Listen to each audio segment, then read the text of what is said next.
The groan of the iron wheels was a funeral dirge against the scorched plains of the Colorado Territory. Elias Boone felt the rhythm in his bones, a metronome, counting down the seconds to a future he hadn't chosen, but had accepted with the stoic resignation that had become his only companion.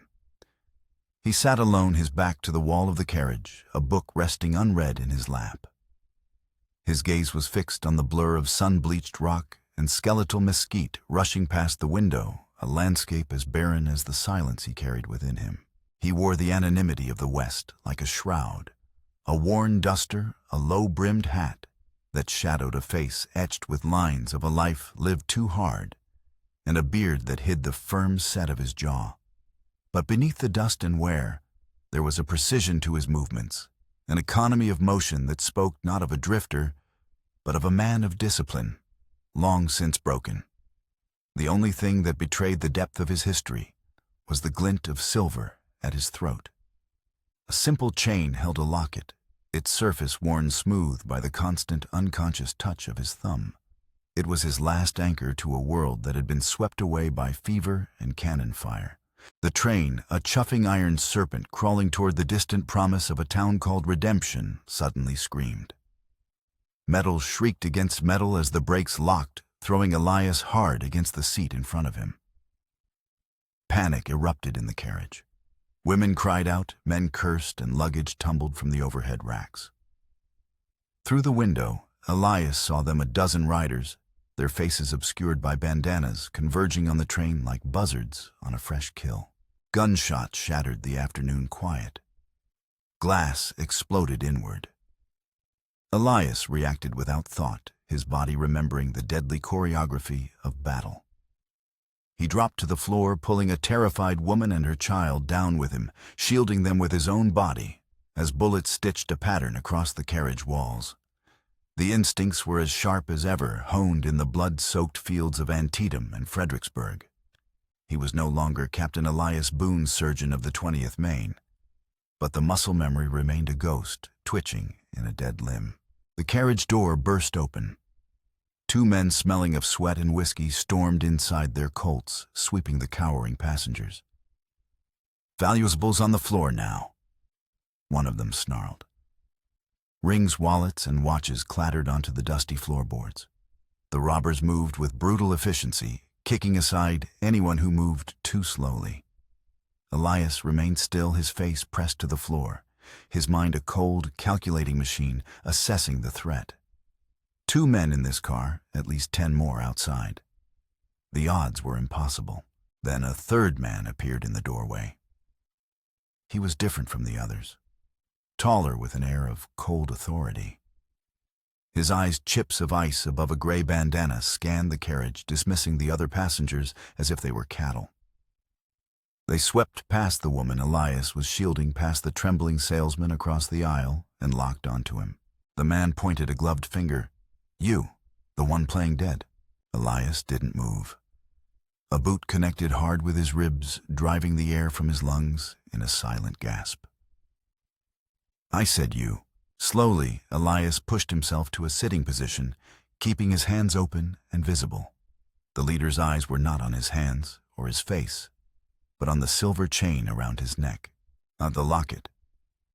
The man set his voice a low growl. "Give it to me." Confusion cut through Elias's tactical assessment. This wasn't a robbery. It was a targeted attack. They weren't after the railroad strongbox or the passenger's jewelry. They were after his locket, the one thing on earth that held no monetary value to anyone but him. Inside its tarnished case were 2 miniature portraits, his wife Eleanor, her smile as gentle as a summer morning, and his son Daniel, his eyes bright with a life that had been extinguished at the age of 5. Elias's hand moved instinctively to cover the locket. It was an involuntary protective gesture, and it was a mistake. The leader nodded to one of his men. The butt of a revolver crashed against the side of Elias's head. The world exploded into a starburst of white-hot pain, and darkness rushed in at the edges. Through the ringing in his ears, he felt rough hands tear the chain from his neck. He fought back a feral desperation, overriding all reason. He drove an elbow into one man's gut and surged to his feet, his hands closing around the throat of the leader. For a moment, the surgeon's hands trained to heal became instruments of destruction. But he was one man against three, his senses reeling from the blow. Another strike, this time to his jaw, sent him stumbling backward. A final crushing blow to the back of his head sent him crashing into the unforgiving darkness. His last conscious sensation was the feeling of the empty space on his chest where the locket had rested for 7 years, a cold, hollow void that mirrored the one in his soul. He awoke to the gentle rocking of a wagon and the concerned face of an old man with a tobacco-stained beard peering down at him. "Easy now, son," the man said. "Got a nasty knock on that noggin of yours. You're lucky they didn't just put a bullet in you." Elias sat up slowly, his head throbbing with a dull, insistent rhythm. He was in the back of a freight wagon surrounded by sacks of flour and barrels of nails. The train was gone. The world outside was a bruised tapestry of twilight purples and oranges. His hand went to his throat. The chain was gone. The locket was gone. The void was real. A wave of desolation so profound it was physically nauseating washed over him. They had taken the last tangible piece of his past, the one thing that proved his wife and son had ever existed. The old man, who introduced himself as Jebediah the freight master from Redemption, explained what had happened. The robbers had taken only one thing of value from the entire train, the payroll box, and inexplicably, the locket from the silent man who had tried to fight back. "Strangest damn thing I ever saw," Jebediah mused, spitting a stream of tobacco juice over the side of the wagon. Rode through hell and high water for a payroll and a trinket. As they rumbled along the dusty track toward Redemption, Elias pieced together the fragments. The attack was too precise. The leader knew who he was, or at least what he carried. Why, the question was a burning coal in his mind. He had come to this remote corner of the territory to disappear, to let the silence and the emptiness of the landscape swallow him whole. But his past, it seemed, had a longer memory and a farther reach than he had ever imagined. Redemption was less a town and more a wound on the face of the desert. A single dusty street was flanked by a dozen sun-bleached buildings, a general store, a saloon, a livery stable, and a handful of miners' shacks, all huddled in the shadow of the colossal black-toothed machinery of the Redemption Consolidated Mining Company. The entire town seemed to exist in service to the mine its people covered in the same fine layer of gray dust that coated everything, as if the mountain itself were slowly burying them. Jebediah dropped him in front of the town's only boarding house. "Doc Warren's office is over the saloon if you want that. Head looked at proper," he offered. Elias simply nodded his thanks, his hand instinctively going to his pocket for his slate and chalk, the tools of his silent communication. But he stopped. What was there to say? Who could he ask? "Have you seen the men who stole my soul?" He needed a place to stay, a base from which to understand what had just happened. He paid for a week in a small, airless room with a lumpy bed and a cracked pitcher and bowl. He cleaned the gash on his head with the detached skill of a surgeon working on a stranger, stitching the wound with a needle and thread from his own medical kit. As he worked, his reflection stared back from the warped mirror, a man he barely recognized. The eyes were haunted, the face a mask of cold control. But beneath the surface, a new fire was kindling. For 7 years he had been running from the ghosts of his past. Now it seemed the only way forward was to turn and face them. The men who took his locket had made a grave miscalculation. They had not simply robbed him of a memento. They had given him something he hadn't possessed since the war, a mission. Over the next few days, Elias began to take the measure of redemption. The town was a fiefdom, and its king was a man named Silas Kane, the owner of the mine. His name was spoken in whispers, a mixture of fear and forced reverence. Kane lived in a large, imposing house on a hill overlooking the town, a constant reminder of his power. His enforcers, led by a hard-faced foreman named Jackson, kept the peace with casual brutality. The town sheriff, a world-weary man named Calloway, seemed to be little more than a salaried employee of the mining company, his badge a tarnished prop. Elias spent his days in the saloon, not drinking, but watching. He learned to read the currents of the town, the furtive glances, the conversations that died when one of Cain's men entered the room. He was looking for a face for the cold eyes he had seen over the top of a gray bandana. He saw nothing. The train robbers had vanished as completely as if the desert had swallowed them. His search was a quiet, methodical obsession.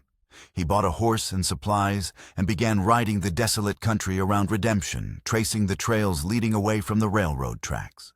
He was looking for tracks, a spent cartridge, any sign of the dozen men who had ripped his past from him. The scorched sun that bleached the very life from the cracked earth, leaving behind a skeleton of rock and dust, was a fitting backdrop for his cold quest.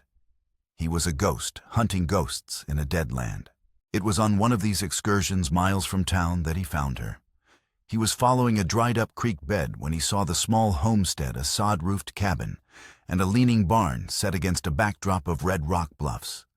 It was a place of stubborn, desperate survival. A small garden fought a losing battle with the arid soil. A few chickens scratched in the dust.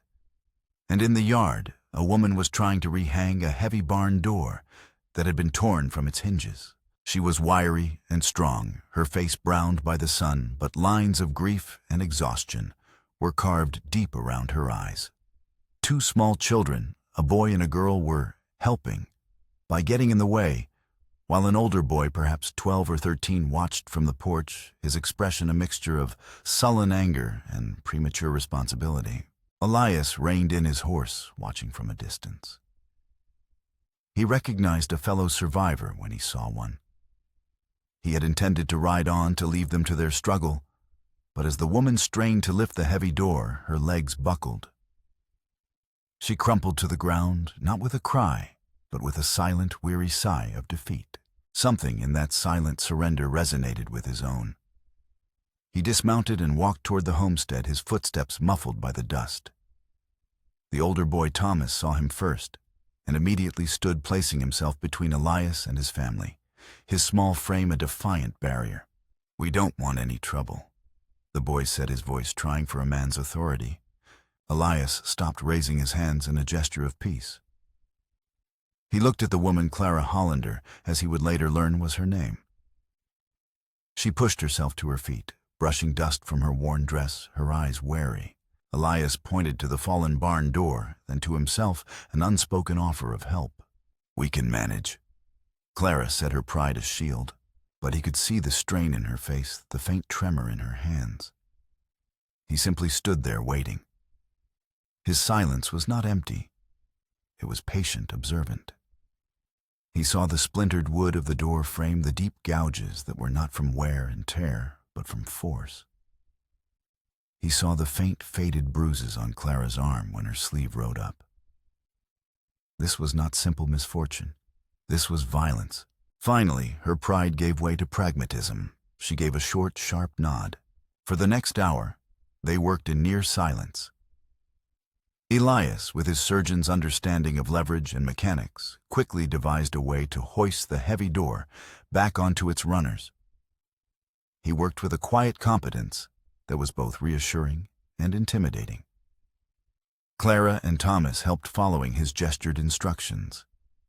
By the time the sun began to dip below the bluffs, the door was secure, swinging more smoothly than it probably had in years. Clara offered him water from a bucket, and the first kindness he'd been shown since arriving in this harsh land. As he drank, she studied his face. "You're the silent man from the train," she said. It wasn't a question. "We heard what happened. They say you fought back." Elias met her gaze and nodded once. "They say you lost something important." He touched the empty space on his chest. His eyes conveyed what his voice could not have lost, that transcended words. "My husband, John, he worked for the mine." Clara said, her voice dropping. "An engineer. There was an accident 3 months ago, a cave-in. That's what they said anyway.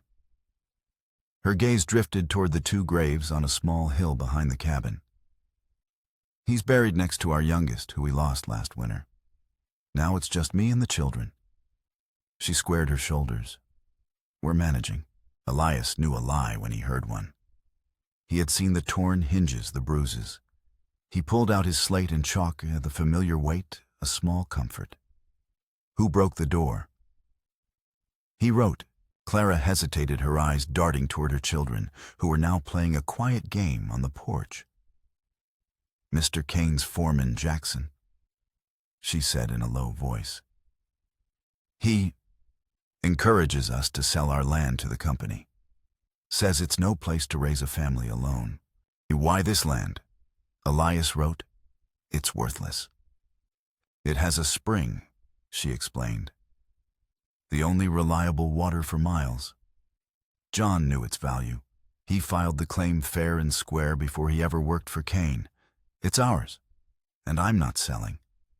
As Elias prepared to leave, the setting sun casting long shadows across the yard, Clara stopped him. Thank you, she said, her voice sincere. For the door. She paused. And for not asking questions I couldn't answer. He simply touched the brim of his hat and rode away. But as he crested the rise, he looked back. He saw the small, defiant homestead, a tiny island of resistance in an ocean of Kane's power. And he saw Clara Hollander standing in the doorway, her children gathered around her, watching him go. He had come to redemption, seeking answers to his own violation, but he had stumbled upon someone else's war. And in the barren landscape of his soul, something unfamiliar began to take root, a sense of shared purpose. A week later, the war came to Clara's doorstep again, and this time, Elias was there to witness it. He had been drawn back to the homestead ostensibly to check on his repair work, but he knew it was more than that. He was scouting the area, still searching for any sign of the train robbers, when he saw the cloud of dust approaching from the direction of town. 3 riders. He recognized the foreman, Jackson, at their head. Elias tethered his horse in a rocky arroyo and crept closer, taking a position on a bluff that gave him a clear view of the homestead. Jackson and his men dismounted, their movements arrogant and menacing. Clara came out onto the porch, a shotgun held loosely but purposefully in her hands. Thomas stood just behind her, his face a pale mask of defiance. Mrs. Hollander. Jackson drawled, a cruel smile playing on his lips. Mr. Kane is a patient man, but his patience is wearing thin. He's made you a final offer for this useless piece of rock, and I've given you my final answer. Clara replied, her voice steady. This land is not for sale. See, that's where you're wrong, Jackson said, stepping onto the porch. Everything in this valley is for sale. It's just a matter of finding the right price. He took another step, his eyes glinting with malice. Your husband, John, he learned that lesson the hard way. He had something Mr. Kane wanted, a little book he was so proud of. Now we can do this easy, or we can do this hard. You tell me where he hid it. The ledger. So that was it. Not just the water, but something her husband had left behind. Something Kane was desperate to find. Clara's knuckles whitened on the shotgun. I don't know what you're talking about. Jackson laughed, a harsh, ugly sound. He lunged forward, grabbing the barrel of the shotgun and twisting it from her grasp with a violent wrench. He threw the gun into the dust. The hard way it is. He backhanded her across the face, a sharp cracking sound that echoed in the still air. Up on the bluff, Elias went cold. He watched as Jackson's men began to ransack the small cabin, overturning furniture, tearing open mattresses. He saw Thomas rush at Jackson, only to be thrown aside like a rag doll. He saw the 2 smaller children crying in terror, and something inside him snapped. The 7 years of silence, of retreat, of determined non-involvement shattered like glass. He rose from his cover, his rifle in his hand. He didn't fire. He didn't need to. He moved down the slope with a silent, deadly purpose, a wraith of vengeance emerging from the shimmering heat. The two men inside the cabin were the first to sense his presence. They turned to see him standing in the doorway, a tall, silent figure, silhouetted against the bright sun and the long barrel of a Winchester rifle held steady in his hands. He said nothing. The cold fury in his eyes was more eloquent than any threat. They froze. Jackson, still on the porch with Clara, turned at their sudden silence. He saw Elias, and for a moment his arrogant smirk faltered. "Well, look what we have here," he sneered, regaining his composure. "The mute. Come to play hero." Elias didn't move. His gaze was locked on Jackson. He simply raised the rifle slightly, the aim unwavering. Jackson's bravado evaporated. He was a bully accustomed to terrorizing the unarmed and the weak. He was not prepared for a man who looked at him as if he were already dead. He slowly raised his hands. All right. We were just leaving." He backed away, pulling his men with him. They mounted their horses and rode off, casting hateful glances over their shoulders. When they were gone, Elias lowered his rifle. He turned to Clara. She was on her knees, comforting her sobbing children, a dark bruise already forming on her cheek. She looked up at him, her eyes filled with a mixture of gratitude and despair. "They'll be back," she whispered. "Cain will never stop until he finds it." Elias knelt, helping her to her feet. He righted an overturned chair and gently sat her down. He took out his slate. "Ledger." He wrote, "What did your husband know?" Clara hesitated, then seemed to decide that the time for secrets was over. She took a deep breath. John was an honest man, a meticulous engineer. He discovered that Cain's entire operation is a fraud. He's mining a rich silver vein that runs directly under Ute tribal land, far beyond his legal claim. He's bribing government officials, falsifying safety reports. Men have died because of it. Her voice broke. John documented everything. Every survey, every illegal tunnel, every bribe. It's all in his ledger. He was going to take it to the federal marshals in Denver. The day he died, he told me he was going to confront Cain one last time. Where is it? Elias wrote his chalk, moving swiftly across the slate. I don't know. She confessed, her shoulders slumping in defeat. He told me he'd hidden it somewhere safe, somewhere they would never think to look. He said he left me clues in his own way, but I haven't been able to figure them out.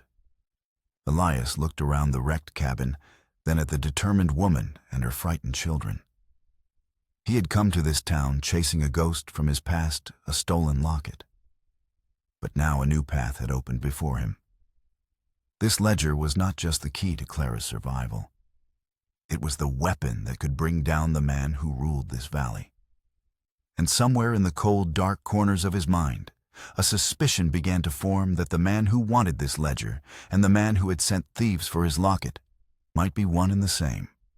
His mission and hers were intertwined. He erased the slate and wrote a single decisive word. We'll find it. Clara stared at the word then, at the silent, determined man before her. For the first time in months, a flicker of hope ignited in her eyes. She was no longer alone. The search for the ledger began in the quiet wreckage of the Hollander cabin. While Clara tried to restore some semblance of order, Elias examined the clues John Hollander had left behind. They were not words, but objects imbued with a personal meaning only his wife might understand. On the mantelpiece, a single perfectly formed geode, a book of poetry by Emerson, turned to a specific page, and a small, intricately carved wooden bird. He gave me these on our anniversaries, Clara explained, her voice soft with memory. The geode for our 5th, the rock of our marriage. He called it with beauty hidden inside. The book for our 7th. He underlined a passage from Self-Reliance. Trust thyself, every heart vibrates to that iron string. And the bird. He carved it for our 10th, a meadowlark. He said it was the first thing he heard the morning he decided to ask me to marry him. Elias studied the objects, then the room. Geode iron string meadowlark. It was a cipher of a shared life. He picked up the geode. It was solid heavy. He tapped it against the stone hearth. Nothing. He looked at the underlined passage. The phrase iron string seemed significant. He ran his hand along the iron band of an old trunk in the corner. He scanned the books on the shelf looking for a title that might relate to a bird. It was a puzzle with pieces scattered across a decade of memories. For 2 days they searched. They checked inside the trunk behind loose floorboards and in the hollowed-out post of the bed frame. Nothing. Cain's men had been thorough in their initial brutal search, and Elias and Clara found no obvious hiding place they might have missed. The frustration mounted. With each passing hour, the threat of Jackson's return loomed larger. It has to be here. Clara insisted, running a hand through her hair in desperation. John wouldn't have hidden it somewhere. I couldn't find it. Elias walked outside, his gaze sweeping across the small homestead.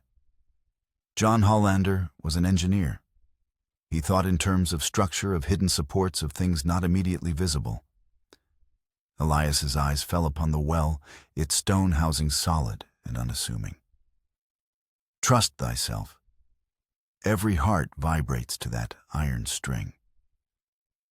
The well pump was made of iron. The chain that lowered the bucket was made of iron. He beckoned to Clara and pointed at the well.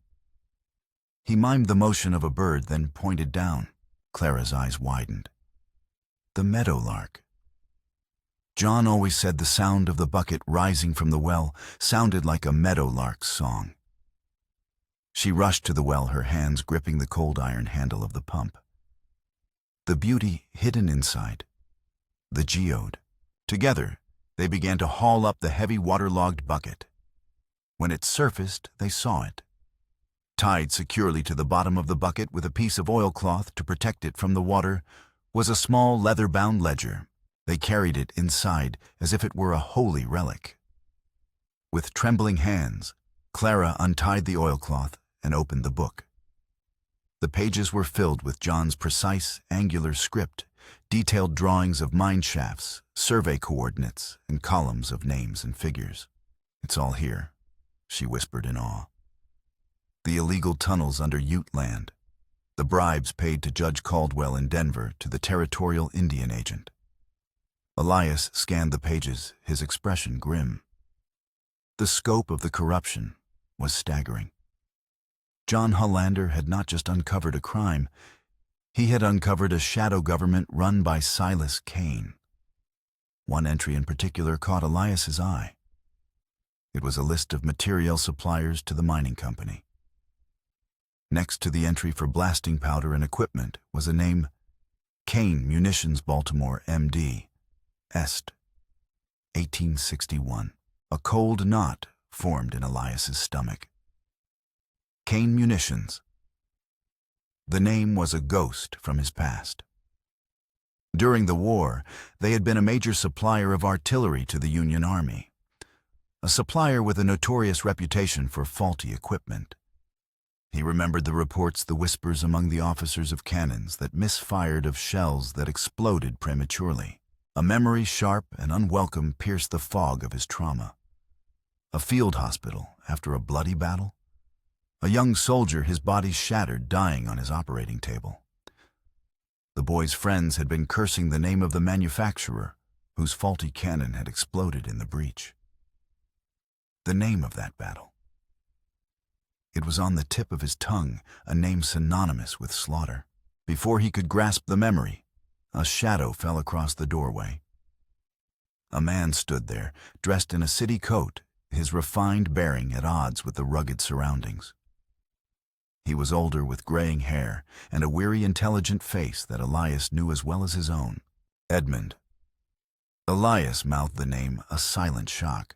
Dr. Edmund Warren, who had served alongside him in the Army of the Potomac, who had stanched wounds and sawed limbs with him through the bloodiest days of the Civil War, looked at him with an expression of profound regret.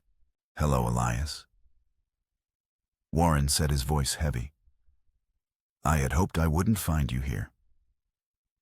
He glanced at the open ledger on the table. I see I'm too late. Dr. Warren. Clara said, her voice laced with contempt. The company doctor. The man who signed my husband's death certificate without ever examining the body. Warren flinched, but didn't deny the accusation. I work for Silas Kane now, Mrs. Hollander. I do as I'm told. He looked at Elias, his old friend, his wartime comrade. You need to give me the book, Elias. He knows you helped her. He knows everything. The men who robbed the train. They work for him. He wanted to send you a message. The pieces clicked into place with sickening precision. Kane. The train robbery. The locket. The ledger. It was all connected. It was all him. Why Edmund? Elias's hands moved not to his slate, but in the rapid, precise gestures of the sign language they had used in the deafening chaos of field hospitals to communicate across a room full of screaming men. Why are you with him? Warren's gaze dropped. He offered me a new start after the war, a quiet life. I was tired of the blood. And this is not quiet, this is complicity. Elias signed his movements sharp with anger. I know, Warren said aloud. He looked back at Clara. He is not a man to be trifled with. He will burn this whole valley to the ground to protect his secrets. That ledger will get you all killed. He took a step into the room. Give it to me. I will tell him you don't have it, that it was lost. I can buy you time to disappear. It was a tempting offer, a chance to run to survive. But Clara shook her head, her resolve hardening. My husband died for that book. I won't let his death be for nothing. Elias stood beside her, his decision made. He would not run again. He had found something here worth defending.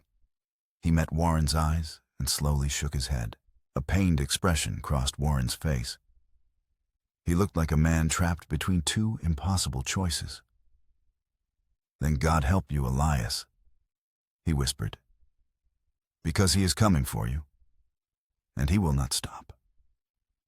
He turned and walked away, disappearing into the harsh sunlight, leaving them with the damning evidence in their hands and the certain knowledge that the true battle had just begun. They couldn't stay. The homestead, once a sanctuary, was now a trap.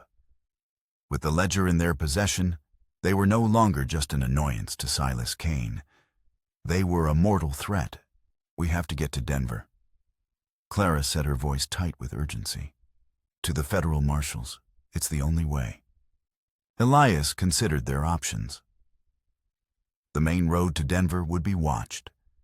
Kane would have men at every stagecoach, stop every railway station. Their only hope was to travel overland through the harsh badlands that bordered Ute territory, a perilous journey on foot and horseback. He nodded his agreement and began to help Clara pack his movements, economical and swift. They took only what was essential water-dried food ammunition and Elias's medical bag. The ledger was wrapped again in its oilcloth and tucked deep inside a flour sack. As dusk bled across the sky, they left the small homestead behind a single lamp, burning in the window as a hopeful deception. Elias led the way with Clara and Thomas on their only horse and the younger children walking alongside. Their small party was a fragile silhouette against the vast, indifferent landscape. The first days were a grueling test of endurance. The sun was a merciless hammer, and water was a constant gnawing worry. Elias, drawing on his wartime experience, navigated by the stars at night and the subtle contours of the land by day. He taught Thomas how to find north, how to read tracks, and how to stay silent and watchful. The boy was a quick study, his earlier sullenness replaced by a grim determination to protect his family. During their brief, fireless camps at night, a quiet bond formed between Elias and Clara. They spoke little, he with his slate, she with her hushed voice. but they communicated through shared duties and understanding glances. He saw in her a resilience that mirrored the hard, beautiful landscape they traversed. She saw in him a deep well of kindness and honor, buried beneath layers of grief and silence. She told him about John, about their dreams of building a life on their small piece of land. And though he could not speak of them, his eyes told her of Eleanor and Daniel, the ghosts who walked beside him. On the fourth day, they saw the riders. 3 men far in the distance, their figures shimmering in the heat haze. They were trackers, patient and relentless. "Jackson," Clara whispered, her face pale. Elias immediately herded them into a narrow canyon, its high rock walls offering temporary cover. They were pinned down. The trackers would eventually find the canyon's entrance, and then there would be no escape. He scanned the sheer rock walls, searching for any possibility. High above, a narrow ledge barely wide enough for a single person snaked its way along the canyon face. It was a treacherous climb, impossible for the small children. He made a decision. He took out his slate. "You climb," he wrote, showing it to Clara and Thomas. "To the top. I will lead them away."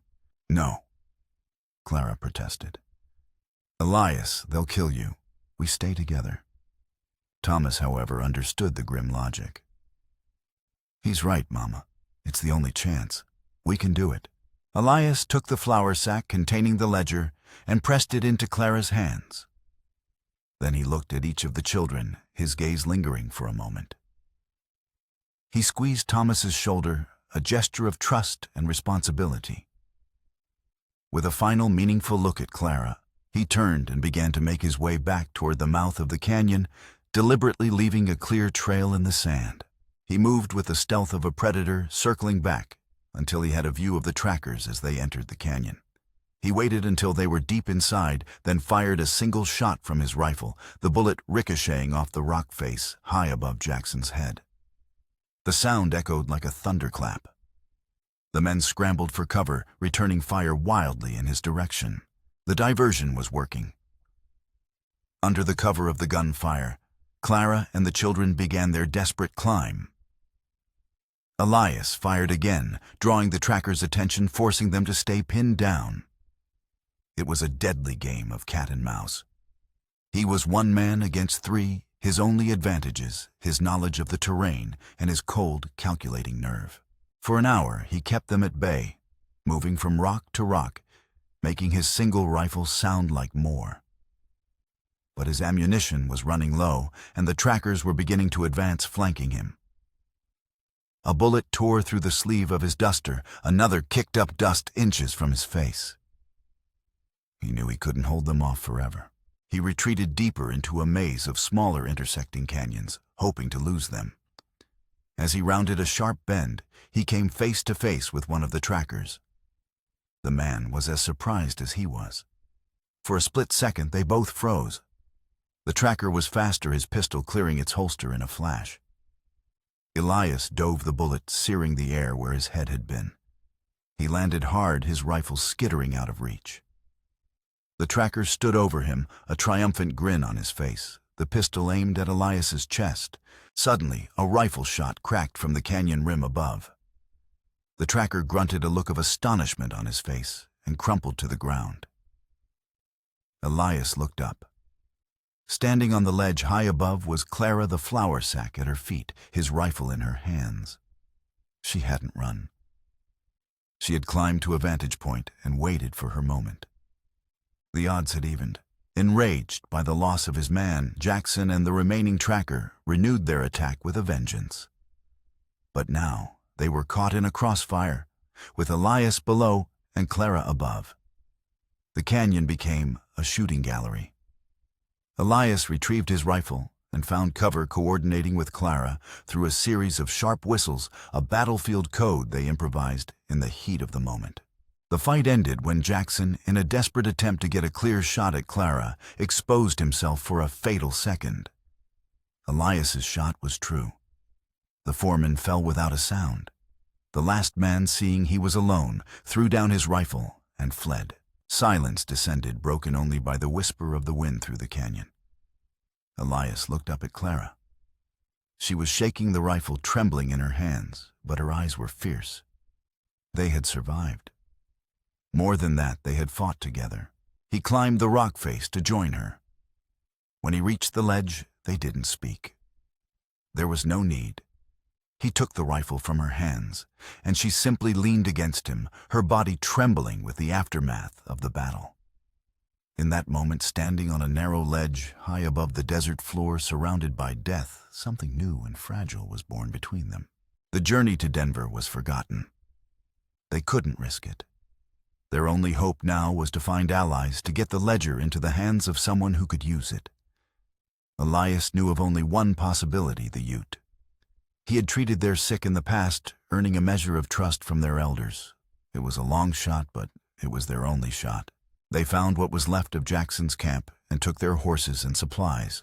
With renewed purpose, they turned north toward the mountains that marked the border of the Ute reservation. But as they rode, a new, more terrifying thought began to take hold in Elias's mind. He now understood the scope of Cain's corruption. He understood the connection to the faulty munitions from the war. And the memory he couldn't quite grasp earlier returned with chilling clarity. Antietam, the bloodiest single day in American history. He had been in the thick of it, a surgeon working for 36 straight hours in a makeshift hospital set up in a barn. He remembered the young soldier from a New York artillery unit dying from wounds caused by his own cannon exploding, and he remembered the name the boy's comrades had cursed, the name of the officer who had pushed them forward despite the faulty equipment, a politically appointed captain with powerful connections back east. A man whose own son was serving in a different regiment. The name was Silas Cain. He reined in his horse so abruptly that Clara looked at him in alarm. He fumbled for his slate, his hands shaking. He wrote 2 words: Silas Cain, Antietam. Clara read the words, her brow furrowed in confusion. What does the war have to do with this? Elias stared at her, the full, horrific truth dawning on him. This wasn't just about a silver mine. This wasn't just about a ledger. This was older, deeper, and infinitely more personal. He erased the slate and wrote again, the chalk scratching loudly in the silence. His son. I think his son died on my table. The confrontation was inevitable.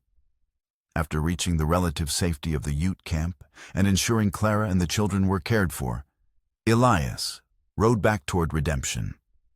He went alone against Clara's desperate pleas and the stoic warnings of the Ute elders. This was a reckoning he had to face by himself. He left the ledger with Clara in the safekeeping of the tribe's chief, a wise old man named Walking Bear. His mission was no longer about evidence. It was about truth. He rode into redemption, not as a fugitive, but as an accuser. He went directly to the large house on the hill, the seat of Silas Cain's empire. He was stopped at the gate by 2 guards, but he did not draw a weapon. He simply handed them his slate on which he had written, I know who you are. Antietam. Minutes later, he was escorted into an office that was the antithesis of the dusty town below. Rich mahogany leather-bound books and a thick Persian rug. On the wall hung a large formal portrait of a young man in a Union Army captain's uniform. His eyes were proud, his face full of the unshakable certainty of youth. Silas Cain stood by the window, looking out over his domain. He was older than Elias remembered, his hair shot with gray, but the same arrogant authority radiated from him. He turned, and his eyes, cold and devoid of emotion, settled on Elias. On Captain Boone. Cain said, his voice a low, dangerous purr. The butcher of Antietam. I wondered if you'd remember. Elias stood his ground, his silence a palpable force in the room. For 7 years I have searched for you. Cain continued, his voice dripping with a venom that had been brewing for a decade. After the war, you simply vanished. I hired investigators, sent out inquiries. It was as if the earth had swallowed you whole.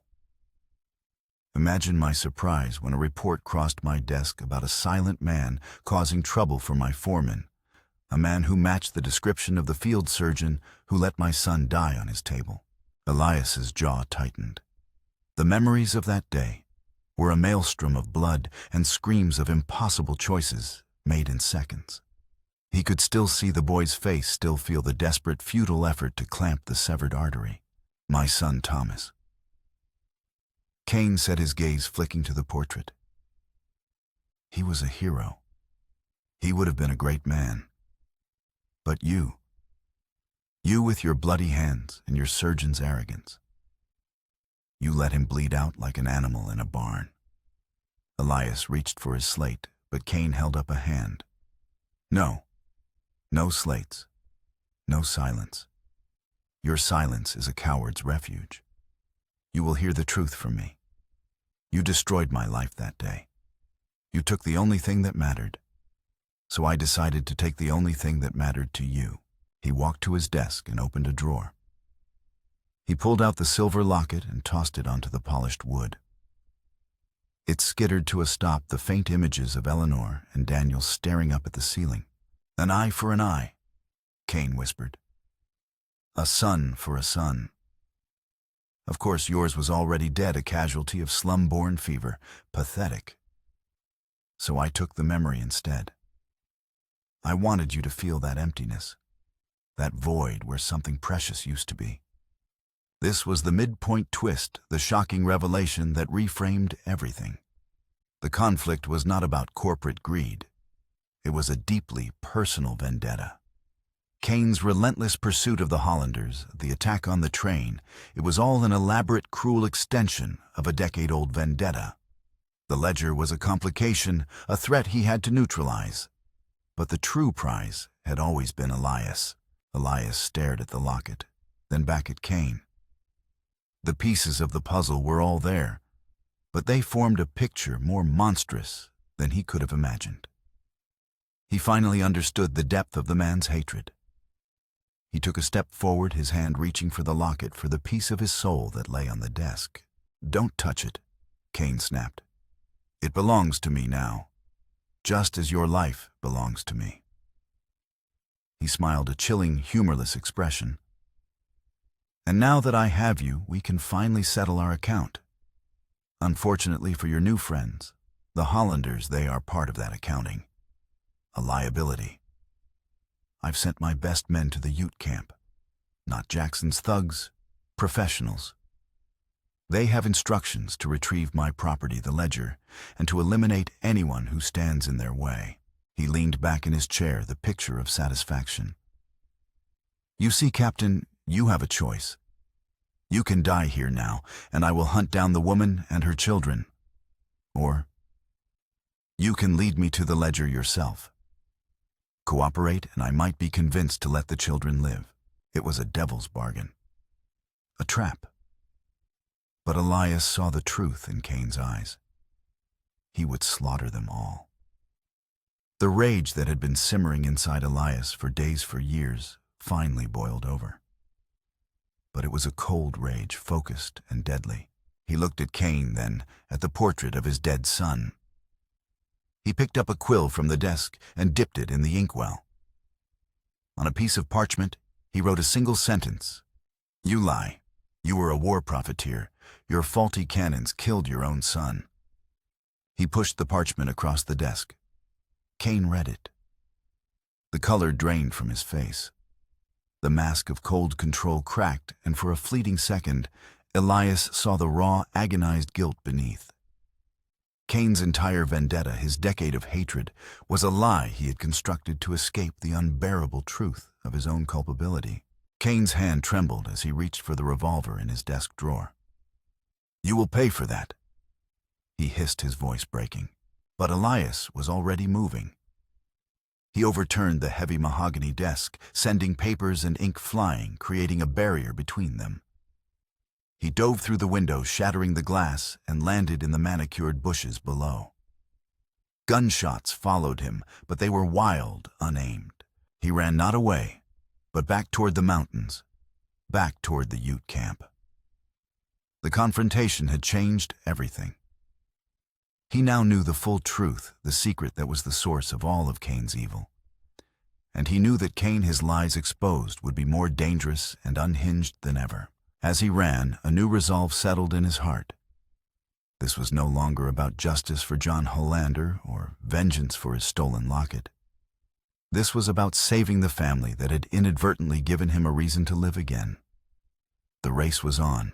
Cain, stripped of his carefully constructed lies, became a man possessed. His grief, twisted by years of denial, curdled into pure, nihilistic rage. He no longer cared about the mine, the money, or his reputation. All that mattered was destroying the man who had spoken the unspeakable truth. He unleashed his forces, but he knew Elias would be expecting an attack on the Ute camp. So he devised a more personal, more cruel strategy. He sent a small elite team of his professionals, hired guns with no conscience, not to the main camp, but to scout the perimeter. Their mission was simple: find the Hollander children and take one. The attack came at dawn. While the Ute warriors were preparing for a direct assault, Cain's men slipped through their lines and snatched Thomas, who had been tasked with watching the horses at the edge of the camp. It was swift, silent, and brutal. They were gone before the alarm was raised, leaving behind only a single taunting note tied to a saddle. The mine. Sundown. Bring the ledger. Come alone. When Elias returned to the camp, he found Clara in a state of near collapse, her fierce resolve shattered by the theft of her eldest son. "They took him," she sobbed, clutching Elias's arm. "They took my boy." The Ute were furious at the violation of their sanctuary. Walking Bear, the chief, placed a steadying hand on Elias's shoulder. "This is a trap," the old man said, his voice grim. "Cain uses your heart against you." Elias knew it was a trap, but it was one he had to walk into. Thomas's life was on the line. He met Clara's terrified gaze. "I will get him back," he said, and for the first time in 7 years, he spoke. The word was a raw, rasping sound, torn from a throat long accustomed to silence. It was hoarse, unfamiliar, but it was a voice. His voice. Clara stared at him, her tears stopping mid-fall, her expression a mixture of shock and awe. The sound of his voice, however rough, was a promise more powerful than any words on a slate. The rendezvous was set for the main entrance of the Redemption mine. As the sun began its descent, casting the landscape in blood-red hues, a sandstorm began to brew on the horizon. The wind picked up, whipping dust into the air, a fitting overture for the coming confrontation. Elias approached the mine alone, the ledger tucked into his saddlebag. He knew he was being watched. He saw the glint of rifle barrels from the headframe and the slag heaps. He dismounted as instructed and walked toward the yawning mouth of the mine shaft. From the darkness, Silas Cain emerged, holding Thomas by the arm. The boy was frightened but defiant.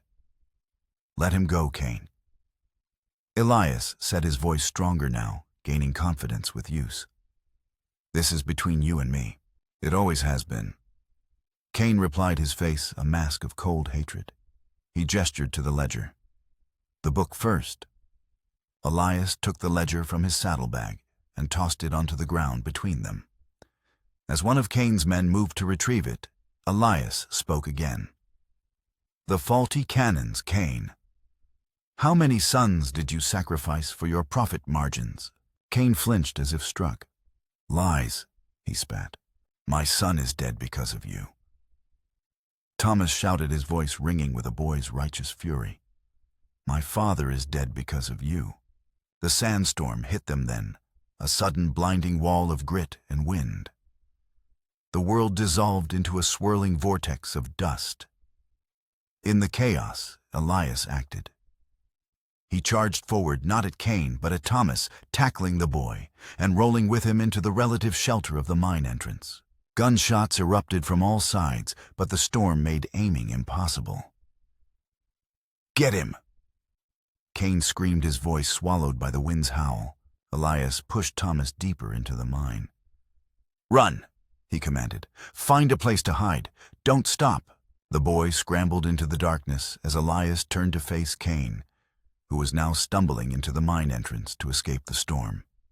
The final confrontation had begun, not in a sunlit office, but in the groaning, unstable heart of Cain's corrupt empire. The mine was a labyrinth of shadows and treacherous drops, lit only by the occasional sputtering lantern. Timbers creaked under the strain of the mountain, and dust trickled from the ceiling, a constant reminder of the instability all around them. The sandstorm raging outside made escape impossible, sealing them in this subterranean tomb. Cain, blinded by rage and the swirling dust, fired his pistol into the darkness. "You can't hide from me, Boone. I will find you." Elias moved silently through the tunnels, his senses alive the darkness, a familiar ally.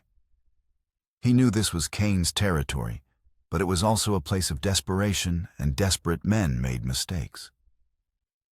He found Thomas huddled in an old ore cart siding. "Stay here," Elias whispered. "I'll be back." He doubled back, stalking Cain. He found him in a large cavern deep within the mine, the central nexus of several tunnels. And he saw the source of Cain's confidence. The cavern was a spiderweb of wires, all leading to crates of dynamite stacked against the main support pillars. Cain had rigged the entire mine to blow. "A fitting end, don't you think?" Cain said, appearing from behind a pillar, a detonator in his hand. "My empire will die, but so will you. And so will the truth." "The truth is already out, Cain." Elias said, his voice echoing in the cavern. "Dr. Warren is on his way to Denver. He knows everything. The Ute know everything. Even if we die here, you've already lost." "Then I'll take my satisfaction in your death," Cain snarled.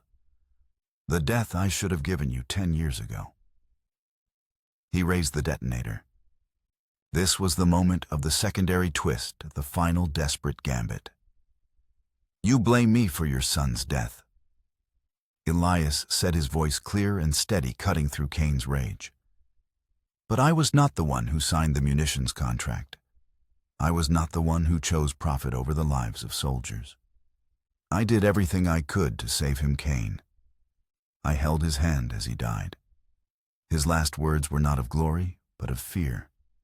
He was just a boy you sent to die with faulty weapons." The truth hit Cain like a physical blow. His hand wavered on the detonator. His entire world, his entire edifice of righteous vengeance, crumbled into dust. He stared at Elias, his eyes wide with the horror of a man forced to look at his own monstrous reflection. "Liar," he whispered, but the word had no conviction. In that moment of hesitation, Elias lunged. He tackled Cain, and the two men crashed to the floor, struggling for the detonator. The fight was a brutal, desperate affair. They rolled through the dust fists, flying a decade of hatred and grief, exploding in primal violence. Above them, the mine groaned. The storm, or perhaps the initial small charges Cain had already set, was taking its toll. A large timber splintered and fell crashing near them. The cavern was collapsing. Elias managed to wrestle the detonator from Cain's grasp and hurl it into a dark, flooded shaft. But the damage was done. The mine was coming down around them. Rocks and beams began to fall. Cain was pinned, his leg trapped under a massive fallen timber. He looked at Elias, his face a mask of agony and defeat. "Help me," he pleaded. Elias stood over him, his chest heaving. Here was his chance for revenge. He could walk away and leave his tormentor to be buried alive, a fate Cain had engineered for them all. He looked at the man who had stolen his locket, who had murdered John Hollander, who had kidnapped Thomas. And then he looked toward the tunnel where he had left the boy. He thought of Clara, of her children. He thought of his oath as a doctor. He made his choice. It was not a choice for Cain, but for himself. He turned his back on Cain and ran toward the tunnel where Thomas was hiding. "This way," he yelled, his voice now a powerful command. "We have to get out." He found Thomas, and together They scrambled through the collapsing tunnels, dodging falling rocks and splintering timbers. Behind them, they heard a final desperate scream from Silas Kane as the heart of the mountain caved in, burying him under the weight of his own greed and guilt. As they reached the main shaft, they saw miners and Ute warriors fighting their way toward the surface. The main elevator was jammed. The only way out was the emergency ladders. The air was thick with dust, making it nearly impossible to breathe. It was then that Elias truly found his voice. He saw a group of miners heading down a tunnel that was about to collapse. "No!" he roared, the sound echoing with an authority that stopped every man in his tracks. "This way the ladders move." It was the voice of Captain Boone, the voice of a leader, a voice that commanded respect and compelled action. Men turned and followed him. He organized the escape, helping the injured, guiding them up the treacherous ladders, his voice a beacon of calm in the chaos. Thomas and the last of the survivors emerged into the dying winds of the sandstorm, just as the entire entrance to the Redemption mine collapsed with a deafening roar, sealing the tomb of Silas Kane forever. He stood in the swirling dust, his body battered, his throat raw. But for the first time in 7 years, he felt whole. He had faced his ghosts, reclaimed his voice, and saved the boy. The long silence was finally over. In the aftermath of the mine's collapse, the world shifted. The sandstorm abated, leaving behind a sky washed clean and a landscape silenced. The fall of Silas Kane's empire was as swift and total as the collapse of his mine. With the ledger in the hands of federal authorities, brought to Denver by a penitent Dr. Warren, whose testimony was unflinching, the entire corrupt network unraveled. The territorial governor, the Indian agent, and the judge were arrested, their careers ending in disgrace and federal prison. News of the events at Redemption spread, carried by telegraph and newspaper headlines. The Ute tribe, with Walking Bear as their stoic representative, successfully petitioned Washington. Their ancestral lands stolen by Kane's fraudulent claims were restored, and new treaties were drawn, ensuring their protection. The town of Redemption, freed from its tyrant, began the slow, arduous process of reinventing itself, its name finally holding a whisper of promise rather than irony. Elias, Clara, and the children did not stay to witness the town's rebirth. They had seen enough of destruction. Their path led toward building. Months later, as the seasons turned and the harsh memory of the desert winds softened, they stood on a gentle slope of land nestled in the foothills, a place of green meadows and clear running water. It was the homestead John Hollander had dreamed of, purchased with funds from a federal settlement awarded to his family. Life settled into a new rhythm, marked by the scent of freshly sawn lumber and the laughter of children. Elias worked alongside Thomas, building a house, a barn, a future. His hands, once instruments of precise surgery and then hardened by survival, now learned the familiar heft of a hammer and saw. He spoke more each day, his voice losing its roughness, becoming a source of comfort and guidance for his new family. He taught Samuel to fish, helped Maggie with her reading, and listened to Annie's endless imaginative stories. One evening, as the last rays of sun painted the sky, they gathered in the main room of their nearly completed home. A fire crackled in the stone hearth Elias and Thomas had built. The room was filled with the warmth of family, a warmth Elias had thought he would never feel again. He reached into his pocket and pulled out the silver locket. It had been recovered from Kane's desk, a small spoil of a brutal war. He had cleaned and polished it, and now it shone in the firelight. He walked to the mantelpiece, the first finished piece of their new home. From another pocket, he produced a small framed photograph of a handsome, smiling man, John Hollander. Clara watched him, her eyes glistening. The children fell silent, sensing the solemnity of the moment. Elias carefully placed his wife's locket on one side of the mantel. He paused, holding the memory of Eleanor and Daniel in his heart, not as a source of pain, but as a part of the man he had become. Then, with equal care, he stood the photograph of John Holander on the other side. The two mementos representing two pasts, two great loves, two profound losses, stood not in opposition, but in quiet harmony. They were the foundations upon which this new life was being built. Clara came to stand beside him, her hand finding his. "A place for everything we've loved and lost," she whispered. "And a space in the middle." Elias replied, his voice soft but clear, "For everything we have found." He looked at the faces of the children, at the strong, beautiful woman beside him, at the home they were creating together. He had journeyed through a hell of war and a purgatory of silence to arrive at this moment of grace. His past was not erased, but honored. His future was not guaranteed, but hopeful. Here, in this place of healing, he was no longer the silent man and the haunted surgeon or the avenging ghost. He was simply Elias, a husband, a father, a man who had found his voice and his home.